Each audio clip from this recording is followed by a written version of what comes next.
Step number 1, কাইনমাস্টারটি open করুন, মিডিয়াতে click করুন এবং একটি ব্যাকগ্রাউন্ড ইমেজ সিলেক্ট করুন।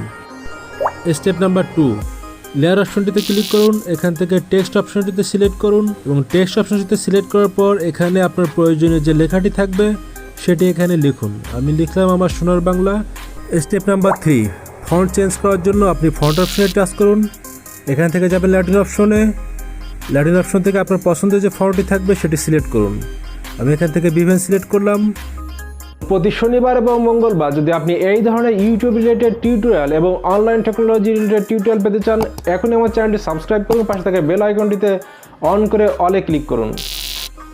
তাহলে চলুন মূল পর্ব শুরু করি। প্রথমে আপনাকে একটি অ্যাপ ইনস্টল দিয়ে নিতে হবে, এপিকে এডিটর। আপনি ডেসক্রিপশন লিঙ্ক থেকে চাইলে অ্যাপটি ইনস্টল দিয়ে নিতে পারেন।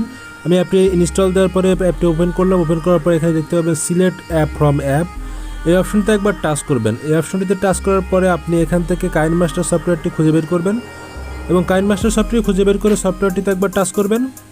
টাচ করার পরে এখানে দেখতে পাবেন সিম্পল এডিট নামে একটি অপশন, এই সিম্পল এডিট অপশনে একবার টাচ করবেন এবং এখান থেকে আপনি 2 নম্বরে দেখতে পাবেন অ্যাসেট অপশন।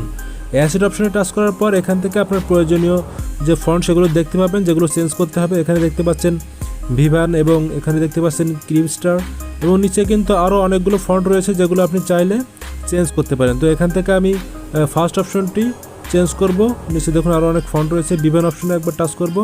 তবে টাচ করার পূর্বে এখানে যে কলম মতো অপশন দেখতে পাচ্ছেন, এই অপশনে ক্লিক করে আমাদের কিন্তু এই ফন্টটি চেঞ্জ করতে হবে। এখানে ক্লিক করলাম, ক্লিক করে আপনার মোবাইলের ফোল্ডারে যেখানে ফন্ট রাখা আছে সেই গ্যালারিতে চলে যাবেন এবং ফন্টে ক্লিক করবেন এবং আপনার পছন্দের ফন্টটি এখান থেকে সিলেক্ট করে, আমি এখান থেকে উর্বশী বাংলা এই ফন্টটি সিলেক্ট করলাম। সিলেক্ট করে এখান থেকে দেখতে পাচ্ছেন ইউনিকোড নামে একটি অপশন রয়েছে উর্বশী, এই ফন্টটি সিলেক্ট করে দিবেন এবং কিছুক্ষণ ওয়েট করতে হবে। তারপর ফন্টটি ইনস্টল নিয়ে নেবে। এখান থেকে ক্লোজ অপশনে একবার টাচ করবেন, ক্লোজ করে দিবেন। এখন আমাদের আরেকটু কাজ বাকি, এখান থেকে চলে যাবো সরাসরি ফাইল ম্যানেজারে, এখান থেকে আপনার ফোন স্টোরেজে এবং এখানে দেখতে পাবেন এপিকে এডিটর নামে আরেকটি ফোল্ডার তৈরি হয়ে গেছে।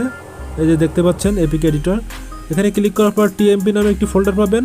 এই অপশনটিতে একবার টাচ করবেন, এখানে যে সফটওয়্যারটি পাবেন এই সফটওয়্যারটিকে ইনস্টল করে নেবেন। আপনার যে সফটওয়্যারটি আগে ইনস্টল দেওয়া আছে সেটাকে আনইনস্টল করার দরকার নেই এবং ইনস্টল করার পর এখানে ওপেন অপশনে একবার টাচ করবেন। টাচ করার পর দেখতে পাবেন আপনার সফটওয়্যারটি ইনস্টল নেওয়ার পরে ওপেন হওয়া শুরু করবে এবং এখানে দেখতে পাবেন আপনার বাংলা ফন্টটি অ্যাড হয়ে গেছে। এভাবে আপনি খুব সহজেই বাংলা ফন্ট অ্যাড করে নিতে পারেন। থ্যাংক ইউ বন্ধুরা, এতক্ষণ সাথে থাকার জন্য। দেখা হবে আগামী টিউটোরিয়ালে। আর তার আগে প্লিজ সাবস্ক্রাইব মাই চ্যানেল।